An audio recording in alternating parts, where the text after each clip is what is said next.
right? I think it's 3, so we can start quickly talking. All right. I'm going to focus today on Photoshop, but using Photoshop quickly and sort of effectively to get a lot of the effects you'll need in limited time. So to begin with, I collected a bunch of photographs here, and oh yeah, anytime I hit a key and something happens, it's because I don't even think about it anymore. But if you're not sure what just happened, please stop me and I'll go over what I'm doing. There are a lot of like really helpful shortcuts, and just like being able to use the tools. Each tool has its own key, which should show up right here. And if you just memorize the ones you use most frequently, it's like V, M, L for lasso, brush. Some good ones are D. If you say you change colors and you wanna go back to the black and the white just to do masking or something, that's D. To switch the colors is X. So you can be painting along and switching colors very quickly like that. If you have like a lot of colors you're dealing with, one way you can do that quickly is just paint something out here, paint something out here, again. And then as you're going along with the brush tool, if you hold Alt, you'll get the color picker, and you can quickly line up a few colors that way.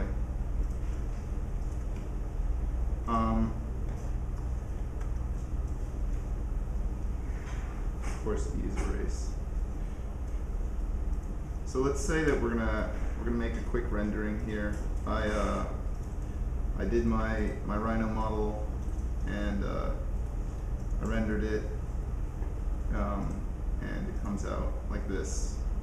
And I saved it, and I brought it into Photoshop, and I had it right there. And let's say I found this picture, and I think this is like a great picture of the sunset that I want to capture. So first, Control T, get the right sizing, and stretch this picture out so it fills the entire backdrop there, at least the sky, which we're going to find important.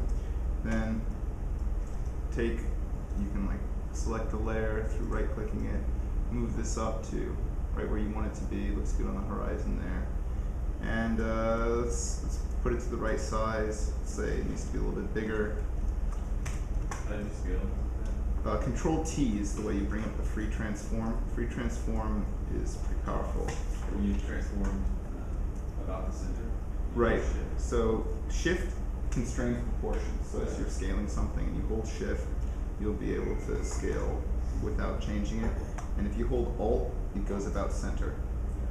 Other things you can do with free transform, I'll show you in a second here. Let's say, looks great, but we need a little bit of a brick texture on this thing. Let's say it's a brick house. Well, we've got this here. Let me free transform this. So Control T. Then I want to change the perspective of this piece a little bit. So quickly, I'm going to bring it down to the size, a little bit more manageable here. Oops. And now I hold Control and move the arrow over one of the corners here, and I can adjust pieces of this independently. So I'll bring this here to the corners of my little shack. And the little finesse, I'll have built a brick wall. Can you add more points? You cannot add more points. In fact, you can only really work with images that are square to begin with, because as you'll see, once I pull this in, whoops, too much. Once I pull this in and I apply the transformation, it's Photoshop, so it saves it as pixels, which is, I guess, why people think Illustrator is very powerful, is because you're never losing information. But in this case, all this information here is entirely lost, and when I go back to transform it again, it goes to a square bounding box. If I want to try and recover that information, it's not so easy to do, and basically doesn't work.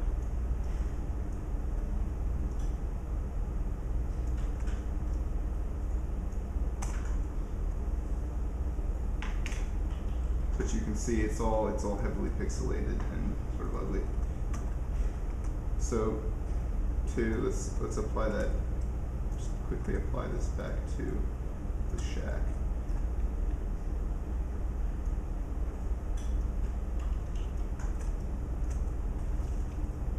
Oh, I'm zooming in by holding Alt and rolling the mouse, but I think you all know that. That's the same as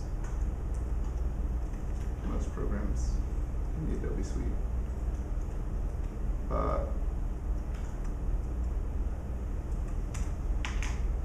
Then I'm gonna to cut back into this, lower the opacity some, then quickly drop this button here. This button in the corner is Quick Mask, or sorry, this is the mask tool. Quick Mask is something else, and I'll start applying a mask to this. A mask is it's a way of choosing opacities. When you paint something black in the mask, that's transparency in the real image. So if I take my brush, and so let's. How do you do it? Increase Oh, I'm sorry. That's square brackets up and down. You can increase and lower them. In fact, if you hold Shift while you do that, you increase and decrease the hardness of the brush. So for this, we want a hard brush because that's a hard edge. Blow this up to the right size and paint that out. And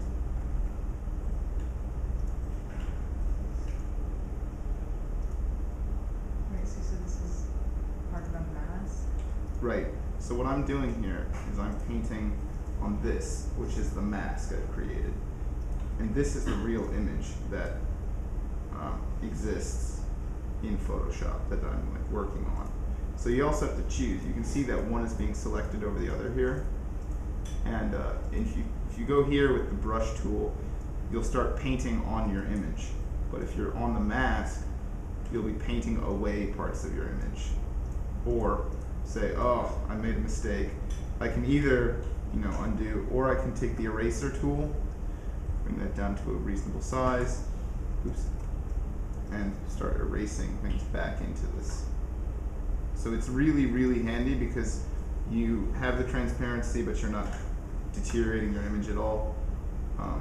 It's the cleanest way to sort of keep transparency in Photoshop. And so that was the Oops. circle and Something the is square? jumping around a lot. Sorry? How did you get them? Yeah, the mask tool is this button right here. And so you placed the second image of the bricks, and then you added the mask, and you basically just you moved, the mask was on a separate layer, and you just placed that layer onto the mask. No, so you, let's see, you have your image, and you click the mask, and it creates a layer mask like this. Okay. And then you can, with the black brush, paint away things. And as you might imagine, gray paints away only part of it. So if you want to say like, if you want only some of it, you can get a transparency, take this, and you have a transparent, or like a gradient mask. And the mask I is see. So one they're of not. So the rendering and the bricks aren't linked on the same layer at all. They're different layers. You just place one. Yeah, on top of the one other. is just sitting on top of the other in this case. And the mask is only works in terms of black and white. Colors don't matter. Yeah, they don't. I think like if you click on something else here, it just brings up sort of its gray value. And then when you go back in, as you'll notice, as I move this around, the mask moves with me. But let's say I have a case where this mask, hide this. Let's say right here that I like this layer mask. I like where it is, but I don't really like the position of the bricks. Maybe there's like an ugly smudge here. I can unlock these, and then I can move them independently. So I can move the layer mask independently, or move the pattern independently. And that is also very helpful when it's like very helpful to do this, to do things sort of non-destructively, because as it gets later in the mornings, you'll start making more mistakes, or I do. So let's say we like this, but we want to add some more imaging to this. Can you do a mask where you paint in the only part you want to show and not the part you want to be transparent? Right, you can do that. I'll do that with this. All right, let's bring this up on the front, just as we work on this. We're gonna cut out the mountain in this, and we're gonna add it back there in the background. So D, get back our black and white. Go switch that up, and let's say we zoom in here, and really the best way to do that then is it will be to fill your layer, fill it with all black. Alt backspace fills it with all black. B, bring up the brush. X switches to white. Now you're painting white. So now you can just paint in what you wanted. Say like you just want a little bit of stuff right here, like that. Of course, in this case, we probably don't want such a. Okay, That's hold my on. rules. Can I Yeah. stop you just a second because I'm not exactly sure what you just did. So you filled it with all black, and what that does is it makes it. What does that do? It's fully hidden now. Okay. And so if I want to switch that back, I fill it with white, which would be this. Okay. So like making it fully black, it doesn't fill it in. It basically makes it entirely transparent. or- Right. Black is black. Where there's black is fully transparent, and where there's white is. So basically all you're doing is you're just carrying out the change for it. Yeah. It's How did you like fill the whole thing with black at once? alt backspace is Okay. fill with top color, Okay. which is this here. Shift F5 is the full color, so you want to select shift color while you're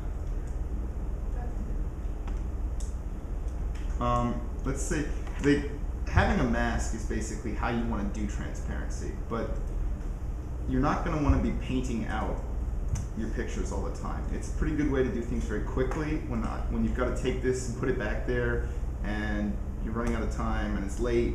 So pump up the brush here, keep the softness quite high. So you want it to be fuzzy, not hard, but you might want it to be a large brush. Switch that back to black and just go at it, and you can get a pretty sort of believable